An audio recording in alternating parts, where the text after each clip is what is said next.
Hello, everybody. Welcome to the very first episode of the Youth Sports Podcast, where we provide parents with the stories, tips, and expert advice they need to guide their kids through today's youth sports.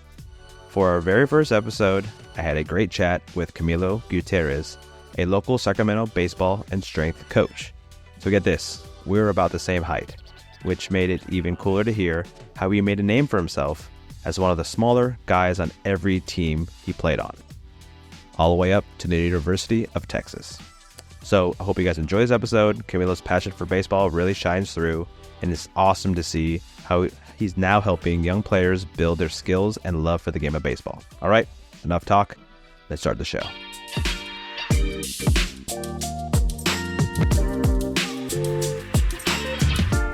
All right, we are here, the Youth Sport Podcast. Before we start, I asked you to take a look at the VHSs back there. Tell me why you picked E.T. back there, bro. E.T. was a great movie. That was probably when I was about 7 years old, maybe. It had a little bit of everything. Yeah. What was your favorite part, you think? Favorite part?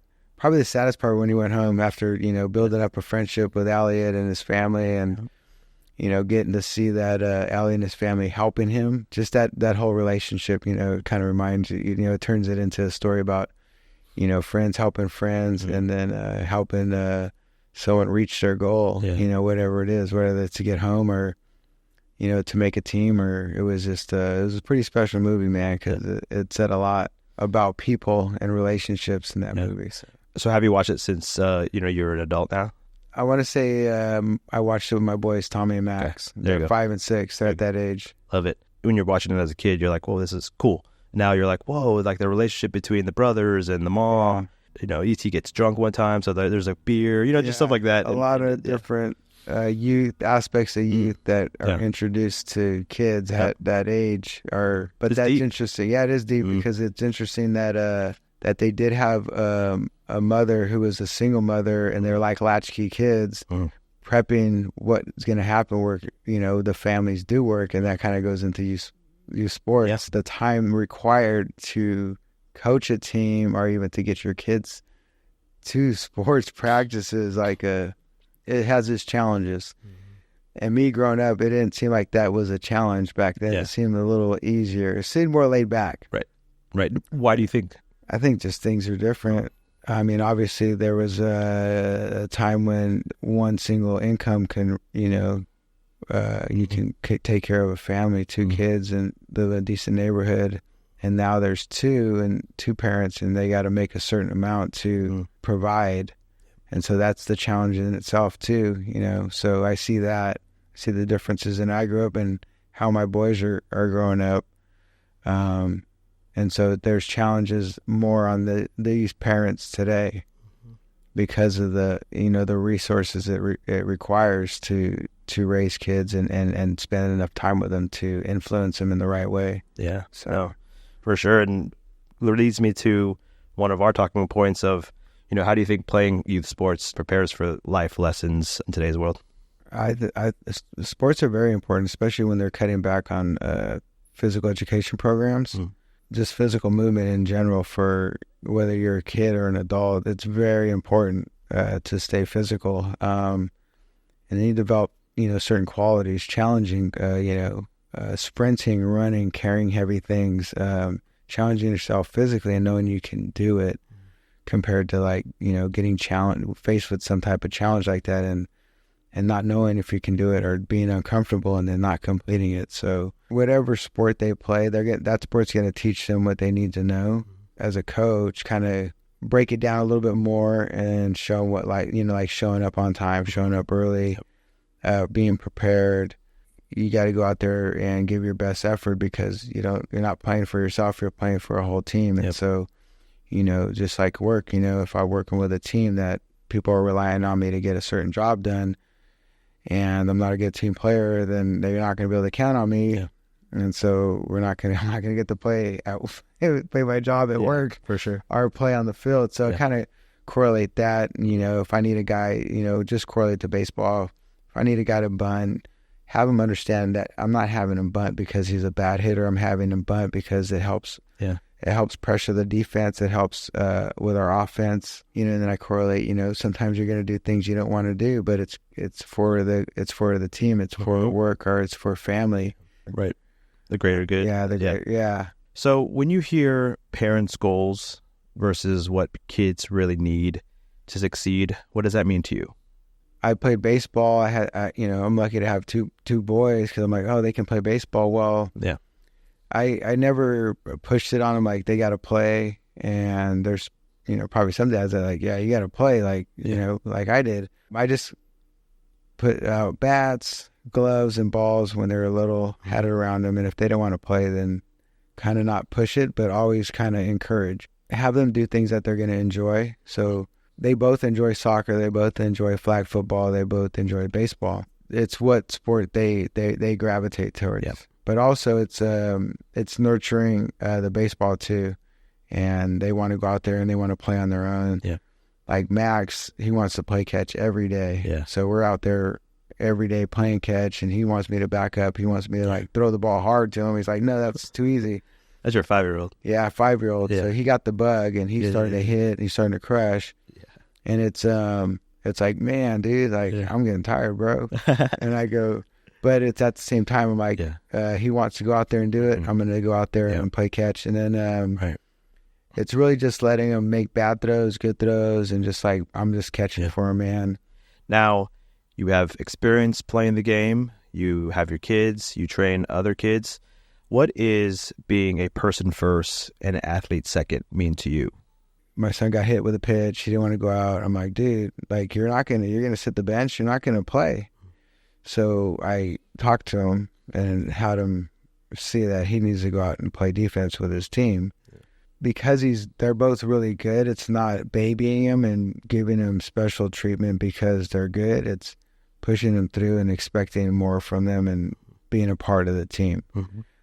Because I can easily say, oh, like, he's this good, so he can get special treatment. No, he's just a regular person, man. Like he still has to, conform to the team rules and what we're doing. Yeah. Because I had to teach him about picking up balls. Like he hits, shagging. Dude, you gotta go shag, man. Like, come on. Yeah. So just like no one's gonna want to hit with you if you don't shag balls or if you don't help them get better. Oh, back to playing catch. Yeah. So I'll play catch with Max. He's 5, and just let him throw and make bad throws. But he's pretty good. He's like, oh, sorry for a bad throw. I'm like, no, don't worry about it. Yeah. Let him make bad throws because that's what practice is. Yeah. Making bad throws in practice, and then obviously just doing what you do in the game. Yeah. But Tommy, I'm like, dude, like he tries to pitch like Dennis Eckersley. He'll try to throw like different pitches. I'm like, dude, just throw me a strike. Yeah. So I kind of like, hey, dude, just throw me some strikes today, man. Yeah. I don't feel like wearing it off the knees today.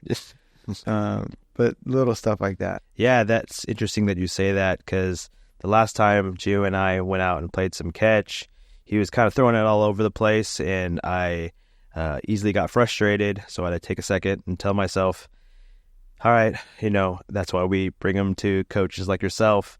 But it's really good to hear that, practice, this is what it's for, right? Like you said, what's your approach in working with kids, having patience like that?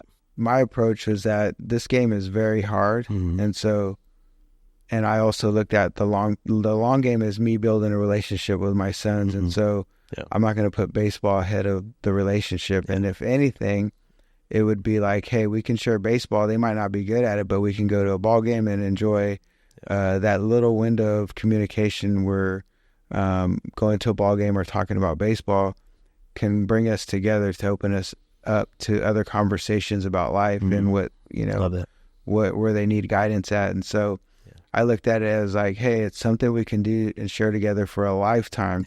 Whether they're good at it, it doesn't matter. The relationship I have between my boys is first. So Max is probably playing more catch in baseball than Tommy. Tommy will get out there. Now they fight over time. Like, oh, Dad, I want you to just play with me. Right. Now they're sharing time, but Max is probably getting more reps in.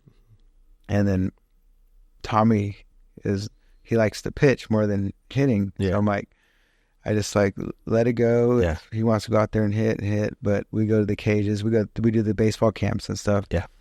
It's not as regimented. It's still it's their choice. Like, hey, we're going to play. But they understand. I really reiterate, like, hey, if you want to practice, if you practice, you're going to get better. Yeah. You're going to practice, you're going to get better. For sure. Oh, that reminds me, we went and visited an all-star event for Pocket Little League last season. They had really cool music playing. They were taking photos, team photos. They had food. It was kind of like a potluck picnic. And Gio just had a really good time watching the older kids. The one thing when we were leaving, he said, I want to be an all-star. And I was like, yeah, cool. Like those kids were having some fun, right? But I guess it was that he wanted to draw on the window of a car with a marker, his number and his name. So we really like that. So again, anything that, gets them going, right? It's the experience of it. And that's what the kids will take home. It's like, hey, I want to hit a home run because I want to take a ball home. Yeah. Like that could be a good motivator. Right. Tommy and Max got to go to Lamb Park, the TOC. They won TOC with 8 players. And like it was pretty awesome to watch. And so they come from the losers bracket, and then the very last game, there's a lot of fans there for the TOC, and the last pitch of the game, the last out, all the kids run onto the field. And that's an experience, and my boys were there to get to watch it, to see like, hey man, like you can experience this, like, this fun game at a high level. Even if it's Little League, man, you still got to do, whether you're in big leagues or T-ball, you still got to throw the ball, you got to catch the ball, you got to hit the ball. Attention supporters of youth sports. We're on the lookout for sponsors who share the same passion for empowering young athletes and educating parents. Each episode, we bring you tips and insights from coaches, parents, and players, all focused on character development and safe and positive sports environments. We need people to join our mission by sponsoring our show. Please reach out to me, Aaron Zaragoza, at azproducing@gmail.com, and let's team up and make a difference in youth sports. Now, let's get back to the show. Are you an A's fan or? I'm a baseball fan. I grew up watching the A's because they're on TV all the time, and the Giants. So yeah. And now when people ask me, I'm like, if there's a game on, I just appreciate the game. For sure. I don't really have like a specific player. Yeah. I mean, maybe Aaron Judge or some guys that I know, but if there's a game on, I'll watch it. That's cool. Yeah. But it's not like, like I gotta like watch all these games. Yeah. But when I get time, I like to enjoy a game. I think it was Nick. Nick was like, I tell Jackson, pick one player and just watch that player the whole time. And how that person holds himself. I think he was at the Rivercat game. Yeah. And that's what he told him, was just pick one of these players and just watch that player. Yeah. The whole game. And I was like, oh, that's cool. And Nick said that? Or you Nick said that? Nick yeah. said that, yeah. So. That's it. That's interesting because I grew up watching guys that were my build, my style of play, or who I want to play with. Right. And I'd watch them. Like I kept track of all the guys who got drafted out of Sacramento. I kept track of all the middle infielders in the major leagues. What do they bring? What do they bring? And who's coming up? Cool.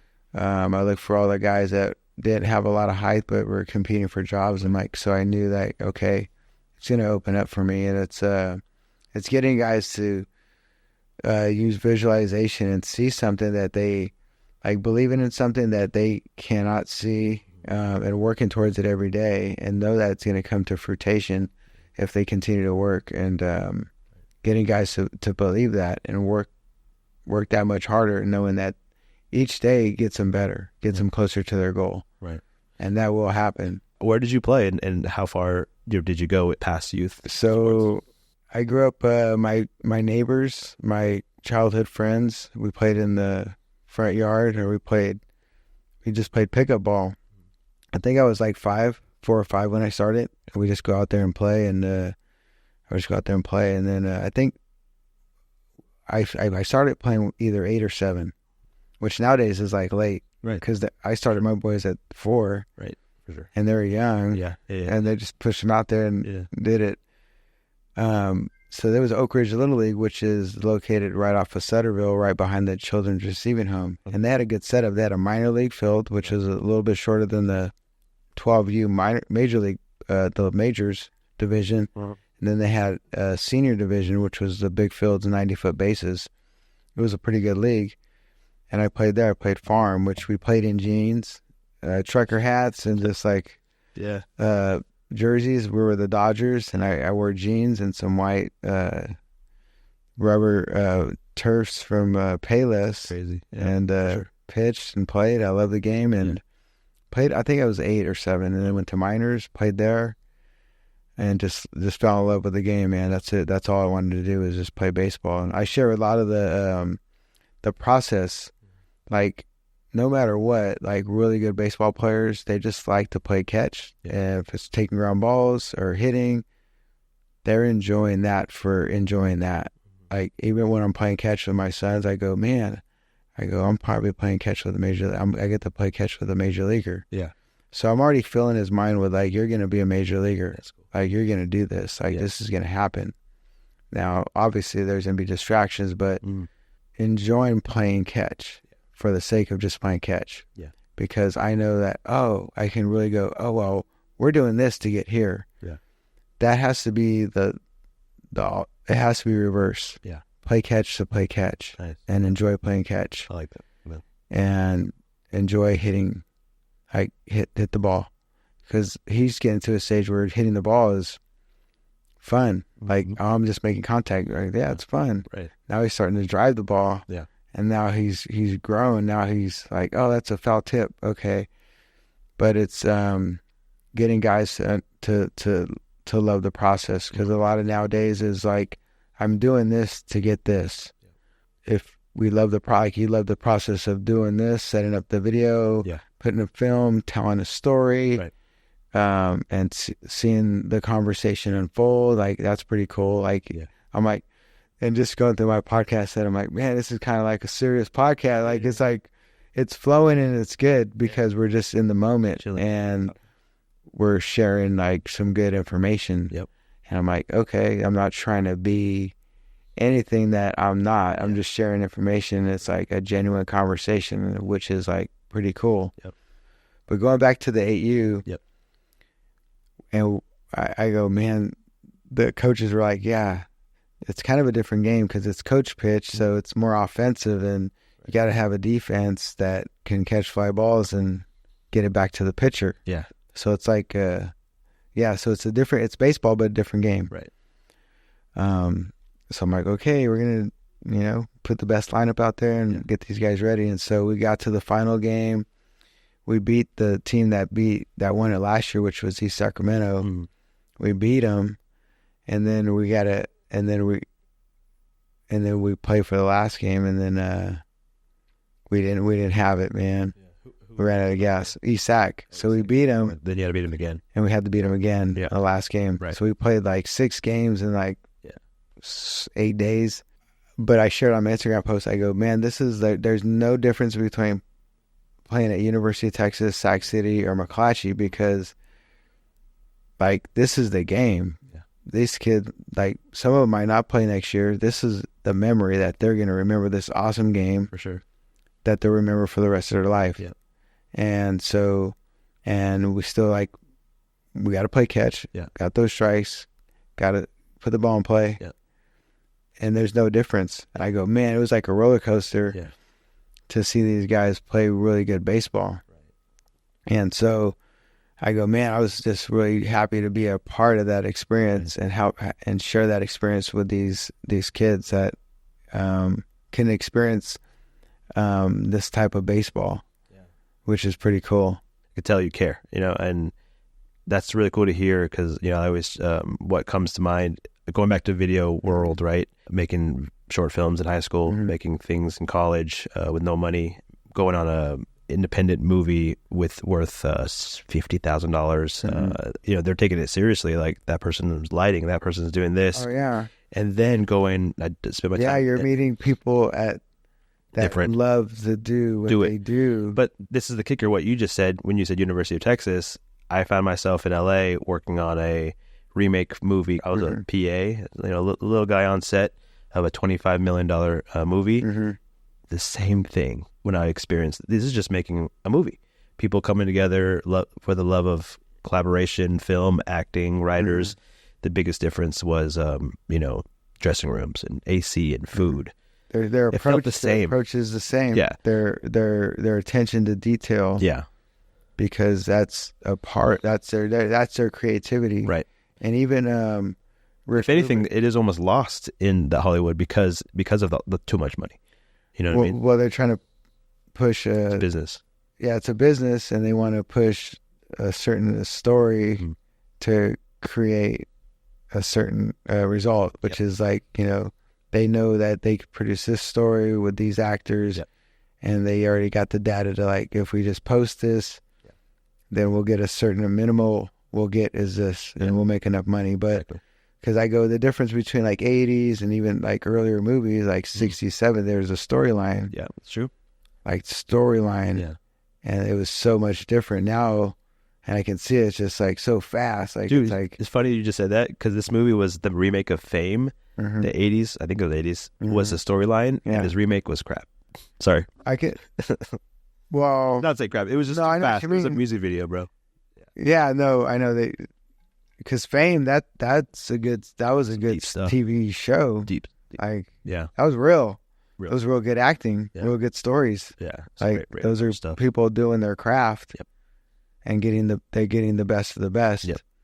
And now it's different, man. Yeah, it's different. It's different. Going back to those kids, I feel like I saw that with the Land Park All-Star team this year. 12 years, just like they didn't make it, but that's such a successful season. Oh yeah, just the experience. So I'm on the board, and I wanted to share. I go, they're playing their best, giving their best effort, and I go, what they truly got out of that was that if we play our best every single pitch of every out, I can be really good every day.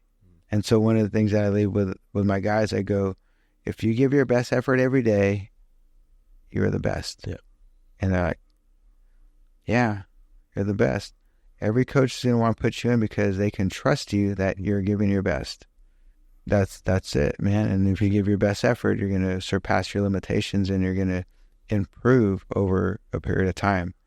Rick Rubin talks about the same concept of like, he's all that, it's just a love of what you do, and there's no time frame of getting there too. It's just like you get there when you get there, and it's really the hard work is just a side effect of the labor of love of what you're doing and what you're applying to, and then they get there. So one story I work with Justin Pedroia's like uncle or cousin. He's a family member from Woodland, and he talks about how Justin like gets to the park at like 8 a.m. or 9 a.m. Yeah. He's working out, taking ground balls, hitting, doing all this base preparation for the game at night. And then he's all, that's the favorite stuff he loves. He loves just doing extra BP, ground balls, hitting, being there early. So he's there from in the morning until night, until the game. And the game is just icing on the cake. Yeah. And that's, that was like, that hits me. Like, I was like, wow, that's pretty awesome, man. So it's me learning. I'm like, oh man, and they go, I could have put more in. I could have put more in. Right. Even learning about Albert Pujols, they said that he took like 500 swings before the game. Yeah. Jeez. I was like, dude. Yeah. So that shows me. I'm like, I could have did way more.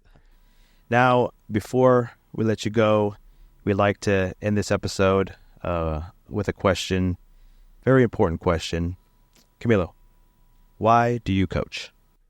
I'd say this, like, I was able to maximize my talents because I just loved the game and I believed in the game, and I was right there. And I made some bad mistakes in college, but I was always the smallest on every team. But I was a starter and I competed at a high level. I played for the best coaches, and if I can do it, like, I just share the message that if you're willing to just work and love the game and, deal with the ups and downs of the sport, that you can make it, really. Like, my mission is to help get guys to the major leagues, play at the highest level. And it's really not even that, too. It's play at the highest level that they want. So if they want to be awesome in Little League, then they can do that. If they want to be awesome in travel ball, then they can do that, and know that that's a good goal. If they want to be awesome in high school or make the team, then they can do that. It's getting guys to believe in themselves and to play as long as they can, and that there's always coaches looking for guys that are willing to give their best effort and help the team. And so, yeah, man, I did it, and I'm the smallest dude on the team, competing against major leaguers at University of Texas, and and so I've been there, I've done it, and I get to share my experience with the youth baseball in Sacramento, because that's where it's at. It's growing ball players up, and that's it. So yeah, I love it, bro. Well, thank you again for sharing. All right. Again, this won't be the last time we'll have you on. I'm sure we could go down many rows. We'll have Nick on sometime soon. Yeah. There's the third spot right there for him. I know Nick. Well, yeah, where you at now? Up? We'll chat more about other things, man. But I appreciate your time and your input. I hope people learned out there, and we'll go on to the next one, man. Thank you. All right. Awesome. Thank you.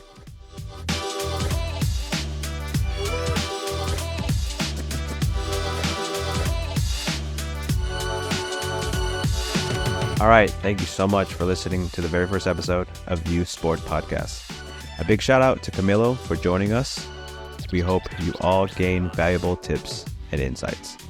And don't forget to subscribe on wherever you get your podcasts. We are also on Instagram, and you could watch a video version of the show on our YouTube page.